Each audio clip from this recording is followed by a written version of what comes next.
L'IIA Côte d'Ivoire, Institut des auditeurs internes, affilié à l'IIA International aux États-Unis, est la voie de la profession d'audit interne en Côte d'Ivoire.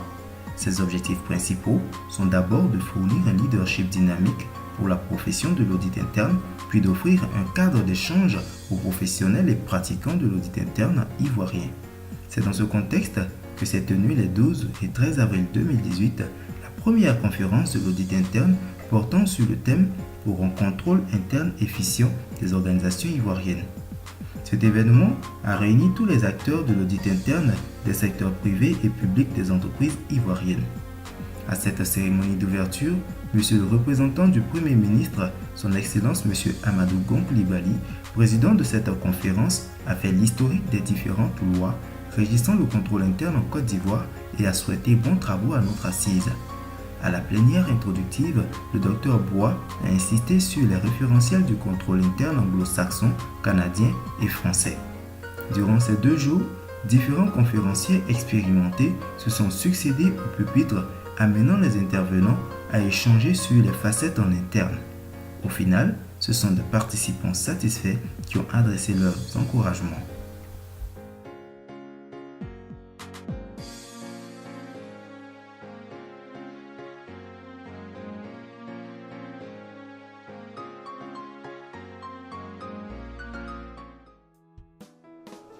Mohamed Anis.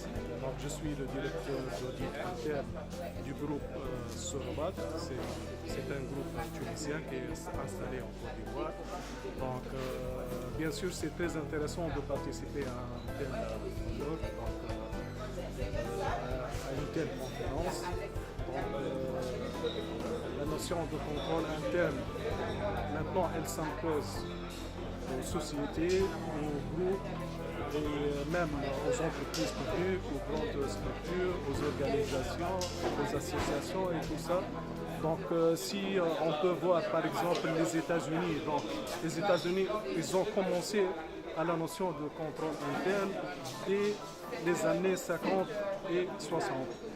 Donc maintenant, ici en Afrique, malheureusement on est en retard, mais cette conférence, c'est la première en Côte d'Ivoire, et ça c'est très intéressant. Donc, bien sûr, pour savoir déjà la notion de contrôle interne, le système de contrôle interne, l'audit interne, comment on peut donner la valeur ajoutée par le contrôle interne aux organisations, comment contrôler les procédures et tout ça. Donc, tout ça, c'est intéressant. Donc, je recommande bien sûr de faire plus de conférences de tel genre. Je recommande aussi de faire beaucoup de marketing, de communication pour faire participer beaucoup de gens. Et c'est tout. Amélie, inspecteur des services fiscaux à la Direction générale des impôts et à l'Inspection générale des services fiscaux. C'était une très belle présentation. Et surtout qu'on a déjà eu un aperçu au niveau du service et pour moi c'est un enregistrement. Seulement ça a été un peu rapide compte tenu du temps, mais c'est assez enrichissant et j'attends surtout. Je suis Louis Oscar, je suis senior manager au cabinet PricewaterhouseCoopers. Nous sommes associés à cette initiative avec l'IIA Côte d'Ivoire dans le but de faire connaître davantage les avantages, l'importance du contrôle interne à mettre en place dans une entreprise et de pouvoir sensibiliser les différents acteurs au rôle déterminant que la maîtrise des processus de contrôle interne pourront apporter à l'entreprise et lui permettre d'atteindre plus efficacement ses objectifs. Et quelles sont vos perspectives, sinon quels conseils pourriez-vous donner par rapport aux prochaines éditions et vos sentiments sur la compétition? Déjà, l'organisation me satisfait. Il sera question pour les prochaines éditions de mobiliser encore plus de personnes afin de pouvoir toucher un public plus large dans le but de sensibiliser davantage pour promouvoir la culture du contrôle interne dans nos entreprises qui permettra petit à petit de la généraliser à tous les types d'organisations des organisations. Catherine Zayabi,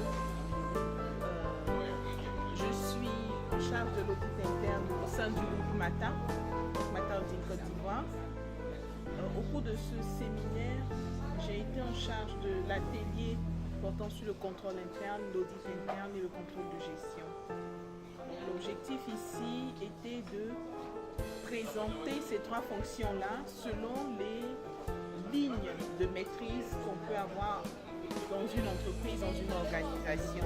Donc ces trois fonctions se retrouvent dans trois lignes de maîtrise et il fallait mettre cela en exergue, il fallait présenter leurs différences, présenter leurs synergies, leurs valeurs ajoutées et définir le rôle de chacune de ces fonctions-là afin de mieux organiser leur coexistence, je dirais, dans les organisations. Alors, relativement au contrôle interne de l'entreprise, je dirais qu'il faudrait qu'on pense à avoir un véritable atelier de formation sur l'implémentation du dispositif COSO au sein de nos entreprises. Donc, faire une véritable formation, il faudra penser à le faire, vulgariser la formation, la communication sur le COSO et pouvoir donner aux participants des outils qui leur permettent d'implémenter beaucoup plus aisément ce dispositif-là au sein de leurs organisations respectives. Et également inviter les managers, les responsables d'entreprise afin de pouvoir faciliter cette implémentation. Très satisfaite parce qu'on a eu des intervenants de qualité vraiment très élevée, très professionnels, qui avaient vraiment une grande expérience à partager et ça répondait franchement à mes attentes. Voilà, je remercie le comité d'organisation, je remercie particulièrement